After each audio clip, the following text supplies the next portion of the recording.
السلام علیکم ورحمۃ اللہ وبرکاتہ۔ حضرت موسیٰ علیہ السلام کا جادوگروں سے مقابلہ اور ان کا مسلمان ہونا۔ آخر جب وہ ہر طرح سے تنگ ہو گیا تو اس نے تمام ملک میں ڈھنڈورا پٹوا دیا، بڑے بڑے جادوگروں کو بلوایا، چاروں طرف ہر کاریہ دوڑا دیے، اور عید کے دن سب کے سب میدان میں جمع ہوئے۔ اب ایک طرف فرعون تھا، اس کے درباری شاہی فوجیں اور اس کی قوم، اور دوسرے طرف غریب اور بےکس حضرت موسیٰ علیہ السلام اور ہارون علیہ السلام تھے۔ اللہ کے سوا اور مدد دینے والا نہ تھا۔ جادوگروں نے نظر بندی کر کے اپنی رسیاں اور لاٹھیاں ڈال دی، اور دیکھنے والوں کو ایسا معلوم ہوا کہ وہ سب دوڑ رہے ہیں۔ حضرت موسیٰ علیہ السلام پہلے تو ڈر گئے، مگر اللہ تعالیٰ نے کہا، تو نہ ڈر، تیری ہی فتح ہوگی۔ تیرے دائنے ہاتھ میں جو لاٹھی ہے اسے ڈال دے کہ وہ ان سب کو نگل جائے۔ جو کچھ انہوں نے بنایا ہے یہ صرف جادو ہے، جہاں اللہ کا حکم آ جائے وہاں جادو کام نہیں کر سکتا۔ اب جو انہوں نے اپنی لاٹھی ڈالی تو اژدہا بن کر سب کو نگل گئی۔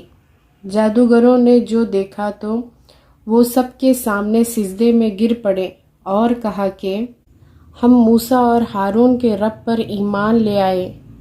فرعون نے غصے میں آ کر کہا، تم نے اس کو مان لیا ہے، ابھی میں نے حکم نہیں دیا تھا۔ وہی تمہارا بڑا ہے جس نے تم کو جادو سکھایا ہے۔ تم سب نے مل کر یہ شرارت کی ہے۔ تم سب کے ہاتھ اور پاؤں کاٹ ڈالوں گا اور پھر سب کو سولی پر چڑھا دوں گا۔ مگر ان جادوگروں پر دھمکی کا کچھ اثر نہ ہوا۔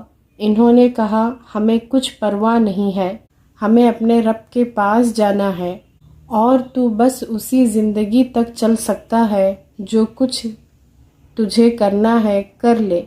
اے ہمارے پالنے والے، ہم تجھ پر ایمان لے آئے ہیں، جب ہم پر مصیبت آئے تو ہمیں صبر دینا اور دنیا سے مسلمان ہی اٹھانا۔ فرعون نے اس جادوگروں کو جو مسلمان ہو گئے تھے سولی پر چڑھا دیا اور ان کے ہاتھ پیر کٹوا دیے۔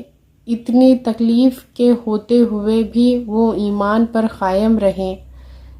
اس واقعے کے بعد بھی فرعون کی قوم اللہ تعالیٰ پر ایمان نہیں لائی اور اپنے غرور پر رہی۔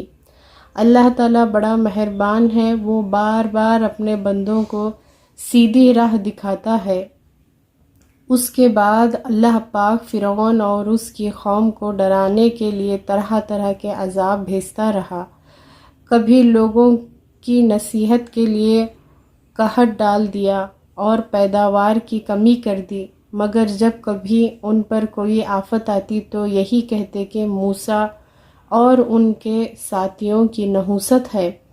پھر اور زیادہ سمجھانے کے لیے اور جوئے مینڈک اور خون کی نشانیاں بھیجی، مگر جب کبھی ان پر کوئی عذاب آتا تو حضرت موسیٰ علیہ السلام سے کہتے کہ آپ ہمارے لیے دعا کریں، اگر عذاب ٹل گیا تو ہم ضرور مسلمان ہو جائیں گے۔ مگر ان کی حالت یہ تھی کہ ادھر عذاب ٹلا اور ادھر وہ اپنے اقرار سے پھر گئے۔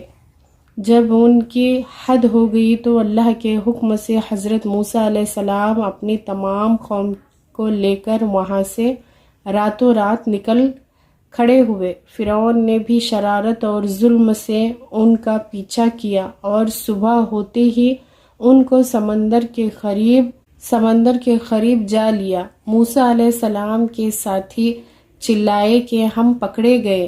آپ نے فرمایا، ہرگز نہیں، میرے ساتھ میرا رب ہے، وہ مجھے راستہ بتائے گا۔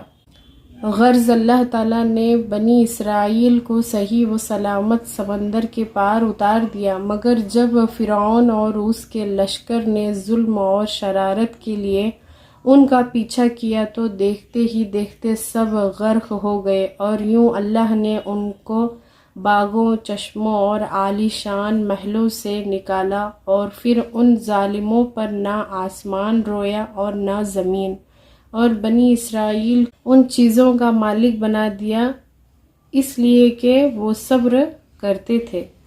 صدق اللہ علیہ العظیم، صدق اللہ رسولہ الکریم۔